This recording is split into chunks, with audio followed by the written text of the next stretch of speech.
नमस्कार. आवाज माझा वृत्तवाहिनीत आपल्या सगळ्यांचं स्वागत. वळूयाच्या काही ठळक घडामोडींकडे. ठाण्याचे नवे आयुक्त म्हणून संजय जयस्वाल यांनी पदभार स्वीकारला.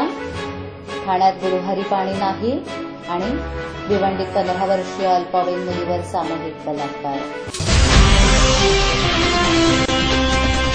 मुंबई, ठाणे, पुणे, पिंपरी चिंचवड या महापालिका आर्थिकदृष्ट्या भक्कम असल्याचा माझा समज होता.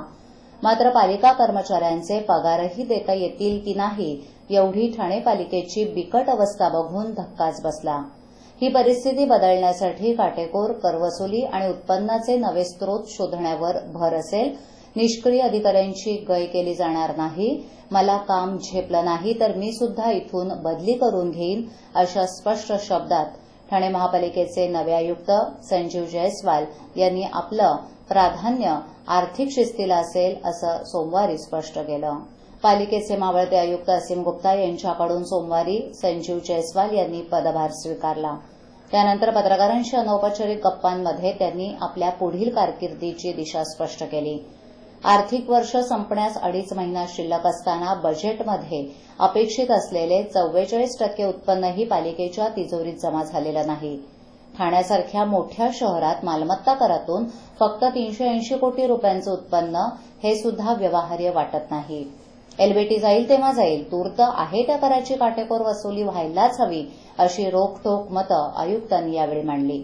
ढासळलेल्या आर्थिक स्थितीबद्दल आपण तीव्र नापसंती व्यक्त केली असून यापुढे करवसुलीतील हयगय मुळीच सहन केली जाणार नाही, असा अप्रत्यक्ष इशाराही अधिकाऱ्यांच्या बैठकीत दिल्याचं जयस्वाल यांनी सांगितलं.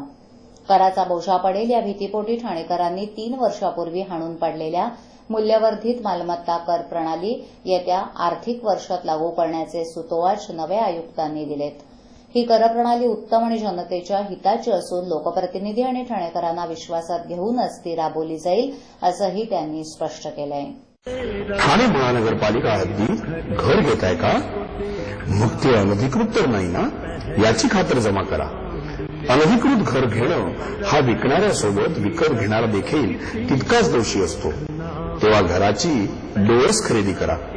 आपली कुठे फसवणूक तर होत नाही ना, यासाठी ठाणे महानगरपालिका मुख्यालयातील 4थ्या मजल्यावरील बांधकाम विभागात घराचा सर्वे नंबर, टिक्का नंबर याची खातर जमा करा. घराचं स्वप्न अवश्य करूया साकार, पण अनधिकृत घराचा नका करू कधीही विचार. अधिकृत घर म्हणजे उद्याची देखील निश्चिंती. अनधिकृत घराचे दार म्हणजे डोक्यावर कधीही तोडण्याची टांगती तलवार. जगणं तुमचं होऊ दे सुरेल गाणं, स्वच्छ सुंदर आणि अधिकृत घरांचं हजरं ठाणं. ठाणे महापालिकेतर्फे जनहितार्थ प्रसारित. ठाणे शहर आणि इतर भागाच्या पाणीपुरवठ्याचं नियोजन करण्यासाठी उल्हास नदीच्या पाणीपुरवठ्यातून कळवा लघु पाटबंधारे विभागानं 14% पाणी कपात केली. परिणामी दर 15 दिवसांनी येणाऱ्या बुधवारी ठाणे शहराचा पाणीपुरवठा बंद ठेवण्यात येणार आहे. मात्र या बंदच्या कालावधीत ठाणे महानगरपालिकेच्या स्वतःच्या योजनेतील पाणीपुरवठा मात्र सुरू राहणार आहे. बुधवारी 14 जानेवारी रोजी सकाळी 9 ते गुरुवारी सकाळी 9 या कालावधीत शटडाऊनमुळे पाणीपुरवठा बंद ठेवण्यात येणार आहे. यात सिद्धेश्वर, ऋतुपार्क, उथळसर, नौपाडा, वृंदावन, श्रीरंग सोसायटी, पाचपाखाडी, चरई, कळवा, खारेगाव, रेतीबंदर आणि मुंब्रा परिसरातील पाणीपुरवठा बंद राहणार असून पुढील 2 दिवस पाणीपुरवठा कमी दाबानं होणार असल्याची माहिती पालिका प्रशासनानं दिली.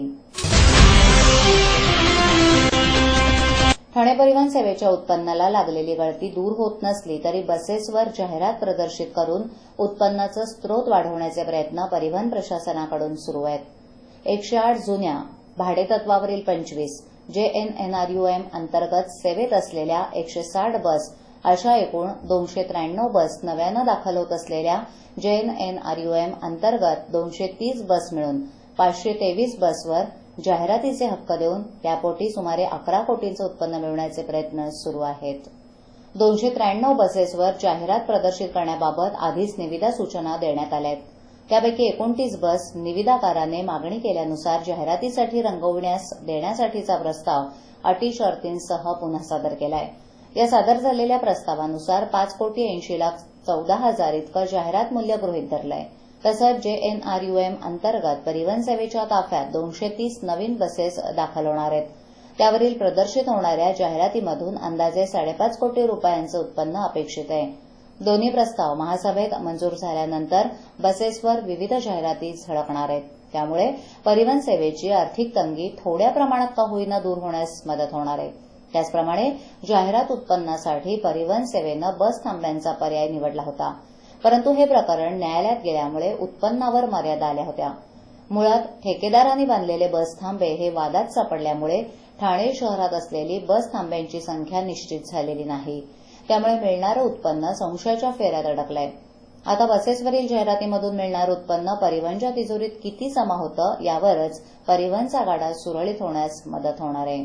बाबा उद्या फी भरावीच लागणार. पैसे पाठवू कसे? सोपं आहे. TGSB मध्ये खातं आहे. हो आहे. गुड. एटीएम कार्ड आहे. मग पैसे इथल्या शाखेत टाका आणि त्याला कुठल्याही ATM मधनं काढायला सांगा. बँक नेटवर्कच्या कुठल्याही एटीएम मध्ये तुम्ही TJSBचे एटीएम कार्ड वापरू शकता. बाबा पैसे मिळाले. आता बँकिंग इज नो टेन्शन यार. ठाणे पोलीस आणि महापालिका अशा दोन्ही प्राधिकरणांनी संयुक्तपणे हाती घेतलेल्या लेडीज बारमुक्ती मोहिमेवर एव्हाना पाणी फिरण्याची चिन्ह दिसू लागली असून गेल्या 2 महिन्यांपासून या बारमध्ये बंद असलेली छमछम नववर्षाच्या पूर्वसंध्येला पुन्हा एकदा जोमानं सुरू झाल्याचं चित्र दिसू लागलंय.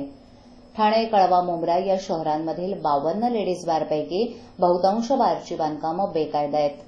अशा बारना अग्निशमन विभागाचा ना हरकत दाखला देण्यास महापालिकेनं हरकत घेतल्यानं या नियमाचा आधार घेत पोलिसांनी या सर्व लेडीज बारचे परवाने रद्द केले होते. पोलिसांच्या या कारवाईला बार मालकांनी न्यायालयात आव्हान देताच यासंबंधित देण्यात आलेल्या एका आदेशाचा आधार घेत बारचे दरवाजे पुन्हा खुले झालेत. विशेष म्हणजे गेल्या 2 महिन्यात काहीच झालेलं नाही अशा थाटात हे बार सुरू झाले असून रात्री उशिरापर्यंत स्थानिक पोलिसांच्या नाकावर टिचून पुन्हा एकदा तेजीचा धंदा सुरू झाल्यानं छमछम मुक्त ठाण्याचं स्वप्न अधांतरीच राहण्याची चिन्ह दिसू लागली आहेत. ठाणे पोलीस आयुक्तालयाच्या हद्दीत असलेल्या लेडीज बारवर मुंबई गुन्हे अन्वेषण विभागामार्फत होणाऱ्या कारवाईमुळे खडबडून जागे झालेल्या ठाणे पोलिसांनी 1.5 वर्षापासून या बार विरोधात सतर्कपणे कारवाई केली. ठाणे पोलिसांनी या बारचे परवाने नाकारले आणि बघता बघता लेडीज बार बंद पडू लागले. यापैकी काही बारची बांधकामं महापालिकेनं जमीनदोस्त केली. ठाणे पोलीस आणि महापालिकेनं संयुक्तपणे हाती घेतलेल्या या कारवाईला काही बार मालकांनी न्यायालयात आव्हान दिलं. या याचिकेवर सुनावणी देताना न्यायालयानं कायदेशीर प्रक्रिया पूर्ण करूनच योग्य ती कारवाई केली जावी अशा सूचना पोलीस आणि महापालिकेला दिल्या. बार मालकांना त्याचं म्हणणं मांडण्याची संधी दिली जावी असंही आदेशात नमूद करण्यात आलं. त्यानुसार महापालिकेनं या सर्व बार मालकांना अग्निशमन विभागामार्फत नोटीशी बजावल्या.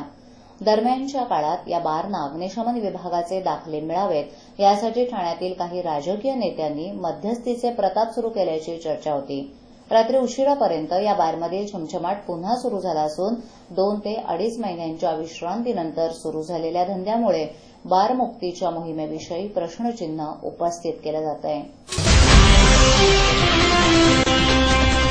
महिलांवरील अत्याचार आणि बलात्काराच्या अनेक घटना समोर येत असतानाच भिवंडीत 15 वर्षीय अल्पवयीन मुलीवर सामूहिक बलात्कार झाल्याची धक्कादायक घटना उघड झाली आहे.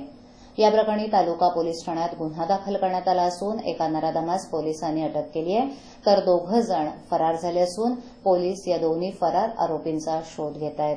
तर पीडित अल्पवयीन मुलीवर ठाण्याच्या सिव्हिल हॉस्पिटलमध्ये उपचार सुरू आहेत. राम परवेश, राधेश्याम चव्हाण, इजाज अहमद, गजनी चौधरी असा 15 वर्षीय अल्पवयीन मुलीवर सामूहिक बलात्कार करणाऱ्या 3 नराधमांची नावं आहेत.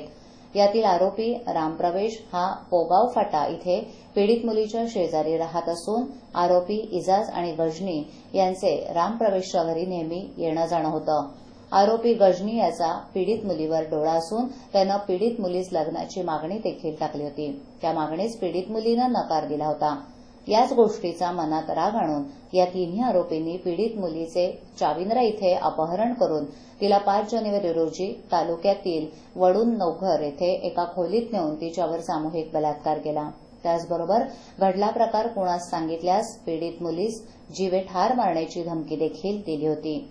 सदर प्रकार पीडित मुलीनं आपल्या घरी सांगितला असता घरच्यांनी तालुका पोलीस ठाण्यात धाव घेतली आणि पीडित मुलीने घडला प्रकार पोलिसांना सांगितला असता पोलिसांनी गुन्हा दाखल केला असून आरोपी राम परवेश, राधेश्याम चव्हाण यास अटक केली आहे. तर इजाज आणि गजनी या 2 फरार आरोपींचा पोलीस शोध घेत आहेत.